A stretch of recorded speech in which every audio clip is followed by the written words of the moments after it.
নমস্কার, জ্যোতির্ময়ী দেবশ্রী। আজকে বলবো নীল ষষ্ঠী নিয়ে। নীল ষষ্ঠীতে সন্তানের মঙ্গল কামনায় আমরা নীল ষষ্ঠী পালন করি এবং কি কারণে পালন করি, কিছু তো একটা কারণ থাকে নীল ষষ্ঠী পালন করার। সেটা নিয়ে আজকে একটু আলোচনা করব।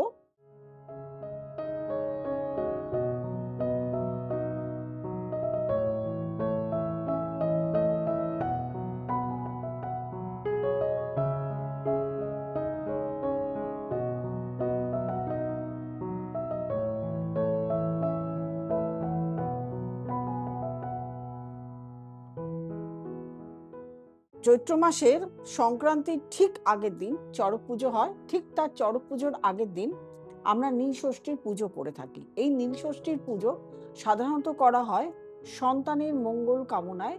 সন্তানের মঙ্গলের জন্য নীলের ঘরে বাতি দেওয়া হয়। এই যে বাতিটা প্রদান করা হয়, এতে সন্তান যাতে সুস্থ থাকে, সন্তান যাতে ভালো থাকে, তার জন্য সমস্ত মহিলারা যাদের সন্তান আছে তারা তো পালন করেনি, কিন্তু যাদের অবিবাহিত মহিলা এবং যাদের সন্তান নেই এবং পুরুষ অনেকেই কিন্তু এই নীল ষষ্ঠীটা পালন করেন। নীল ষষ্ঠীটা পালন করা হয় ঠিক চড়ক পুজোর আগের দিন, অর্থাৎ সংক্রান্তি যেদিন হয় তার ঠিক আগের দিন। এইবারে পড়েছে সোমবার দিন। একদম সোমবার দিন জানি আমরা শিবের বার, এবং এই শিবের বারের দিনই নীল পুজোটা পড়েছে। অর্থাৎ সাধারণত আমরা নীল ষষ্ঠীকে শিবের পুজো তো করি, তার সঙ্গে নীলাম্বরী, নীলকণ্ঠ এবং নীলাম্বরী এই দুজনের পুজোই কিন্তু আমরা এই দিন করে থাকি। অনেকেই চৈত্র মাস সারা মাস সন্ন্যাস গ্রহণ করেন এবং সন্ন্যাস গ্রহণ করে এই নীল পুজোর দিন নীল ষষ্ঠীর পুজো করে তারপরে তার সন্ন্যাসটাকে শেষ করেন। অনেকের দ্বারা সেটা সম্ভব হয় না, তারা শুধু নীল ষষ্ঠীর পুজো করেন, সারা দিন উপবাস থাকেন, অথবা যাদের পক্ষে সম্ভব নয় তারা ফল আহার বা অন্যান্য কিছু আহার করে নীল ষষ্ঠীর পুজো করেন। রাতে সন্ধে হয়ে গেলে শিবের মাথায় জল ঢালেন এবং তার সঙ্গে সন্তানের মঙ্গল কামনায় সন্তানের নামে নীলের ঘরে বাতি দেন। অনেকে এটা মন্দিরে করেন, প্রচুর দেখা যায় এই দিন মন্দিরে মন্দিরে প্রচুর ভিড় থাকে। অনেকে তার বাড়িতে নিজের যে শিবের মূর্তি থাকে সেই মূর্তিতে তিনি করেন।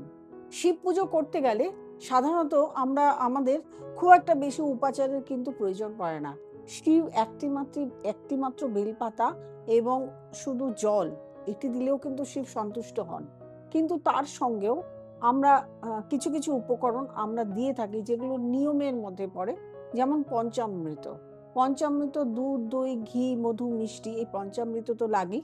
তার সঙ্গে লাগে, যদি আপনারা দিতে পারেন অবশ্যই ভালো হয়, তিল এবং তার সঙ্গে যে গাঁজা পাওয়া যায়, গাঁজা, এগুলো মিশিয়ে দিতে পারেন, অথবা কলকের মধ্যে একটা গাঁজা দিয়ে পাশেও তার পাশে লাগিয়ে দিতে পারেন। অনেকে দেন, পইতে দিয়ে দেন শিবকে। এগুলো তো লাগেই উপাচার। তার সঙ্গে কি কি লাগে? ফুল লাগে কিছু, যেমন ধূত্র ফুল লাগে, আকন্দ ফুল লাগে, ধূত্র ফুলের কাঁটা লাগে, নীলকণ্ঠ ফুল লাগে, এবং যেকোনো সাদা রঙের ফুল কিন্তু শিবের মাথায় আমরা দিতে পারি। বেলপাতার বেলপাতা দিয়ে যে মালা হয় সেটাও দিতে পারি, নীলকণ্ঠ ফুলের মালা তাকে দিতে পারি, আকন্দ ফুলের মালা সেটাও আমরা দিতে পারি। তাছাড়া দুধ, দই, ঘি, মধু, মিষ্টি এগুলো তো দিতেই হয়। খাদ্য হিসাবে উপকরণ দিতে হয় এবং আমাদের পঞ্চামৃত তৈরি করে তার উপরে শিবের মাথাতেও এগুলো আমরা ঢালতে পারি। সমস্ত কিছু নিষ্ঠা ভরেই আমরা সন্তানের জন্য নিশ্চয়ই করব। কিন্তু একটা যেটা পৌরাণিক গল্প হিসাবে হয়ে আসছে সেটাও আমরা একটু শুনে নিই। কারণ কি, কেন আমরা আজকে এই নীলের পুজোটা করছি, এই পৌরাণিক উপাখ্যান থেকে আমরা জানতে পারি। সেটা হচ্ছে দক্ষযজ্ঞর যজ্ঞে যখন শিব পার্বতীকে ১০৮টি খণ্ডে ভাগ করে, মানে যখন নৃত্য করেছিল সেই সময় কৃষ্ণের যে চক্রে ১০৮টি খণ্ডে ভাগ হয়েছিল। তারপরেও আবারও কিন্তু পার্বতী জন্ম নিয়েছিল নীলোধ্বজ রাজার ঘরে, এবং এই রাজা তাকে কন্যা হিসাবে তাকে মানুষ করেছিল, করে আবারও শিবের সাথে বিয়ে দিয়েছিল। কিন্তু এই দিনটিতেই, এই নীল ষষ্ঠীর দিনটিতেই বিবাহ হয়েছিল, এবং এই বিবাহের পরপরই আবারও কিন্তু দেখা গেছিল পার্বতীর মৃত্যুর কোলে ঢলে পড়েছিলেন, এবং তার ফলে রাজা এবং রানী, যেটাকে বলে যে তারা আর প্রাণ, নিজেদের প্রাণ আর রাখতে পারেননি, দুঃখে তাদের প্রাণ শেষ হয়ে গেছিল। আরেকটি পৌরাণিক গল্প রয়েছে, সেটা হচ্ছে এক বামনা আর বামনী, এই দুজন একদম সন্তানহারা ছিলেন। তাদের একদমই সন্তান হচ্ছিল না, এবং সন্তান না হওয়ার কারণে তাদের মধ্যে প্রচন্ড দুঃখ ছিল, কষ্ট ছিল। তারা প্রচুর ব্রত পালন করেছেন, কিন্তু নীলষষ্ঠীর ব্রত কখনো পালন করেননি। কাশীর ঘাটে বসেছিলেন। কাশীর ঘাটে বসে থাকা অবস্থাতেই সেখানে মা ষষ্ঠী বামনী রূপ ধরে এসে তাদেরকে বলেছিলেন, কেন তোরা কাঁদছিস? তারা তখন জানিয়েছিল যে তাদের কোনো সন্তান নেই, সেই জন্য তাদের খুব দুঃখ, সেই জন্য তারা কাশীর ঘাটে এসে বসে বসে কাঁদছে এবং ঈশ্বরের কাছে প্রার্থনা করছে যাতে তাদের একটি সন্তান প্রাপ্তি হয়। তারপরে নীল ষষ্ঠী তাদেরকে বলা হলো, তোরা কি কখনো নীল ষষ্ঠী পালন করেছিস? নিষ্ঠাভাবে পালন কর, সারা চৈত্র মাস সন্ন্যাস রাখ এবং তারপরে নীলের দিন উপোস করে নীলের ঘরে বাতি জ্বালা এবং সন্তান কামনার জন্য বাতি জ্বালা। এটা কিন্তু বোঝা যায় যে যাদের সন্তান নেই, আমাদের সন্তানের শুভ কামনার জন্য আমরা নীলের ঘরে বাতি জ্বালাচ্ছি, কিন্তু যাদের সন্তান নেই, সন্তান প্রাপ্তি হচ্ছে না, তারাও কিন্তু নীলের জন্য এই নীলের ঘরে গিয়ে সন্তান প্রাপ্তির জন্য কামনা করতে পারেন। তারপরে তারা বাড়ি ফিরে এসে নীল ষষ্ঠীর পুজো করেন। সারা মাস, চৈত্র মাস সারা মাস সন্ন্যাস গ্রহণ করে নীল ষষ্ঠীর পুজো করেন এবং তাদের সন্তান প্রাপ্তি হয়। এবং এই নীল ষষ্ঠীর পুজো তারা প্রত্যেক বছর করে যান। এতে তাদের সন্তানের কোনো রকম অসুখ বিসুখ অকল্যাণ কোনো কিছুই ঘটে না, তাদের সন্তান খুব ভালোভাবে থাকেন। এই দুটো কিন্তু আমরা পৌরাণিক গল্প জানি, যে গল্প অনুযায়ী আমরা নীল ষষ্ঠীর এক হচ্ছে তার শিব এবং নীলাবতীর বিয়ে এবং তার সঙ্গে সন্তান প্রাপ্তির জন্য নীল ষষ্ঠীর পুজোটা আমরা করে থাকি।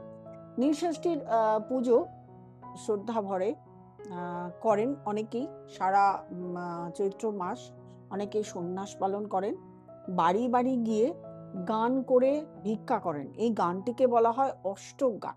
গান করে ভিক্ষা করেন এবং এই নীল পুজোর দিন তারা নীলের ঘরে পুজো দেন, বাতি জ্বালান নিজেদের সন্তানের মঙ্গল কামনায়, এবং যাদের সন্তান প্রাপ্তি হচ্ছে না তাদের মঙ্গল কামনার জন্য নীলের বাতি ঘরে।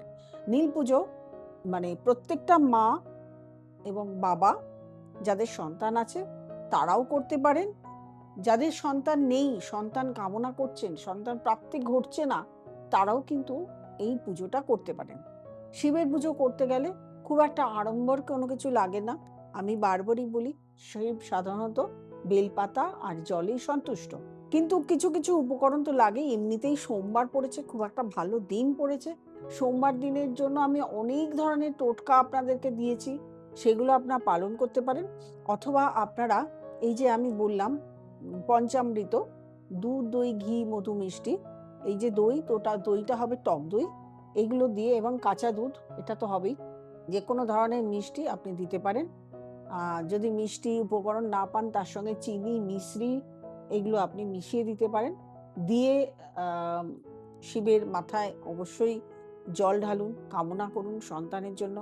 প্রত্যেকটা সন্তান, যদি একটি সন্তান থাকে একটি সন্তানের জন্য একটি মোমবাতি, যদি দুটি সন্তান বা তার অধিক সন্তান থাকে তাদের জন্য প্রত্যেকের জন্য একটি করে বাতি জ্বালিয়ে পুজো দিন। অথবা আপনার সন্তান নেই, সন্তান প্রাপ্তি কামনার জন্য বাতি জ্বালিয়ে পুজো দিন, অবশ্যই আপনার কামনা সফল হবে। আপনারা যারা প্রোগ্রামটি দেখছেন তারা অবশ্যই সাবস্ক্রাইব করবেন, লাইক করবেন, কমেন্ট করবেন, শেয়ার করবেন এবং নোটিফিকেশন অল বেলটি প্রেস করতে ভুলবেন না। এছাড়াও যারা প্রোগ্রাম দেখছেন, যদি ভালো লাগে অবশ্যই, যারা দেখাতে চাইছেন অবশ্যই নিচে স্ক্রলে যে নাম্বারটি রয়েছে সেই নাম্বারটিতে ফোন করবেন, বুকিং করবেন, চেম্বারে চলে আসবেন। প্রত্যেকে ভালো থাকবেন, আনন্দে থাকবেন। নমস্কার।